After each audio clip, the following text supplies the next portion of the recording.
कामना है पूरे बिहार की जनता को मकर संक्रांति का अवसर है। सामाजिक समरसता के रूप में इसको हम लोग मनाते हैं। पूरे जिला के लोग, प्रबुद्ध सामाजिक राजनीतिक जनप्रतिनिधि लोग मिलकर इसको हम लोग मनाते हैं। सामाजिक समरसता को और मजबूत करने के लिए नए साल में हम लोगों ने संकल्प लिया है। हमारे नेता तेजस्वी प्रसाद यादव जी ने संकल्प लिया है कि नया साल नया संकल्प और नया बिहार बनाने का संकल्प है। और इस नए साल में बिहार में जो पिछड़ापन, जो गरीबी, जो बदहाली और जो चेहरे पे उदासी है वो दूर करने वाला वर्ष हो। और महिलाओं को खास तौर से 2500 रुपया महीना दे करके महिला मान सम्मान योजना, इस तरह की योजनाएं चला करके 200 यूनिट बिजली फ्री कर करके वो सामाजिक सुरक्षा पेंशन है वो दे करके गरीबों के चेहरे पे मुस्कान लाना जरूरी है। क्योंकि आज के दौर में हम लोग देख रहे हैं, केंद्र की सरकार हो या राज्य की सरकार, बड़े उद्योगपति पूंजीपतियों पर देश का संसाधन खर्च किया जा रहा है और गरीब का चेहरा झुलसता जा रहा है और उसके चेहरे पे कोई मुस्कान नहीं है। इसीलिए तेजस्वी प्रसाद यादव जी ने जातिगत जनगणना कराया। उसका लक्ष्य था कि लालू जी का जो संकल्प था सामाजिक न्याय, उस संकल्प को आगे बढ़ाते हुए आर्थिक न्याय देना। आर्थिक न्याय देने का मतलब है कि बिहार में जो जनगणना में 64 लाख परिवार, लगभग 1 करोड़ परिवार जो 5,000 की आमदनी से कम है, वैसे तमाम लोगों को कम से कम 5 से 10 हजार रुपया प्रति माह सरकार डायरेक्ट उसके अकाउंट में दे। इस संकल्प के साथ हम लोग आगे बढ़े हैं और नया बिहार बनाना है, लाखों रोजगार देना है, 25 रुपया महिलाओं को देना, तमाम लोगों के लिए काम है। मुख्यमंत्री जी का प्रगति यात्रा चल रहा है, कैसे ले रहे हैं? देखिए, अंतिम तो कह सकते हैं हम लोग की अंतिम यात्रा है उनका।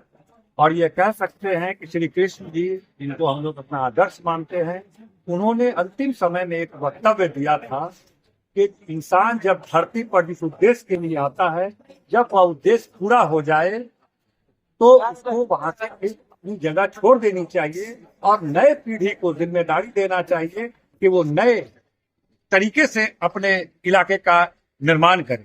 मुख्यमंत्री जी में जो भी क्षमता थी, जो भी उद्देश्य था, उन्होंने उसको पूरा किया, जितना कर सके उन्होंने किया। अब उनको अपने पद को रिक्त करना चाहिए, वरना वैसे लोग बने रहेंगे तो धरती पे असंतुलन पैदा होगा। नीतीश कुमार जी का पद पे बने रहना बिहार की राजनीति में असंतुलन पैदा कर रहा है और नीतीश कुमार जी के जीवन का उद्देश्य पूरा हुआ। उनको जो समाज के लिए करना था उन्होंने किया। कुछ शिकायतें भी होगी, कुछ प्रशंसा भी होगी, लेकिन किया। अब उनको यह जिम्मेदारी बिहार के तेज तर्रार युवा नेता, एक मजबूत कंधे वाले तेजस्वी यादव को अपनी बागडोर देनी चाहिए ताकि नए बिहार का नव निर्माण हो सके। इसे यही उनसे हम इस यात्रा के माध्यम से कहेंगे कि उनका अंतिम यात्रा, इस यात्रा के बाद समाज खत्म हो रहा है, वह घोषणा करें कि बिहार का बागडोर तेजस्वी यादव जी को लिया जाए। जिस तरह श्री कृष्ण जी ने पांडवों को संदेश दिया था कि अब तुम्हारा कार्यकाल पूरा हुआ, धरती पे आने का उद्देश्य पूरा हुआ, अब तुम वनवास के लिए निकलो और नए पीढ़ी के लोगों को हस्तिनापुर का जिम्मेदारी दो। उसी तरह बिहार की जिम्मेदारी की भी घोषणा नीतीश कुमार जी को कर देनी चाहिए। लालू जी उनको बार बार बुला रहे हैं लेकिन वो इनकार कर रहे हैं। अभिभावक के रूप में वो लोग अभिभावक के रूप में हैं। लालू जी को भी बिहार देश नहीं चलाना है और अब नीतीश कुमार जी भी को भी नहीं चलाना। तेजस्वी यादव जी को बिहार की और देश की चिंता करनी है। अब तेजस्वी यादव जी जैसे सक्षम कंधे पर ही बिहार का बागडोर, जिसका नया नजरिया हो, नया सोच हो, नया विजन हो। हर दौर में नया विजन आता है, नया दृष्टिकोण आता है, तकनीकी आता है, टेक्नोलॉजी आता है।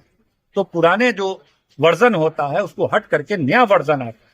तो तेजस्वी यादव नई सोच के नेता हैं। अब इनके जैसे लोगों को बिहार का बागडोर मिलना चाहिए। हम चाहेंगे खरमास के बाद माननीय मुख्यमंत्री जी, जो हम लोगों के अभिभावक कुल हैं और हमारे नेता के चाचा भी लगते हैं, तो उनको बागडोर तेजस्वी यादव के हाथ में दे देना चाहिए। चुनाव से पहले राजद के गद्दावर नेता पर ईडी का छापा पड़ा है, क्या कहेंगे?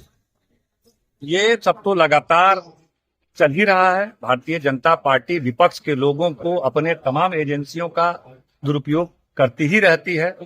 निश्चित रूप से यह दुरुपयोग है, क्योंकि राष्ट्रीय जनता दल के साथ तमाम जो कुशवाहा बिरादरी के लोग हैं वो राष्ट्रीय जनता दल की तरफ आकर्षित हो रहे हैं, उनके तरफ आ रहे हैं और उनको सम्मान मिल रहा है।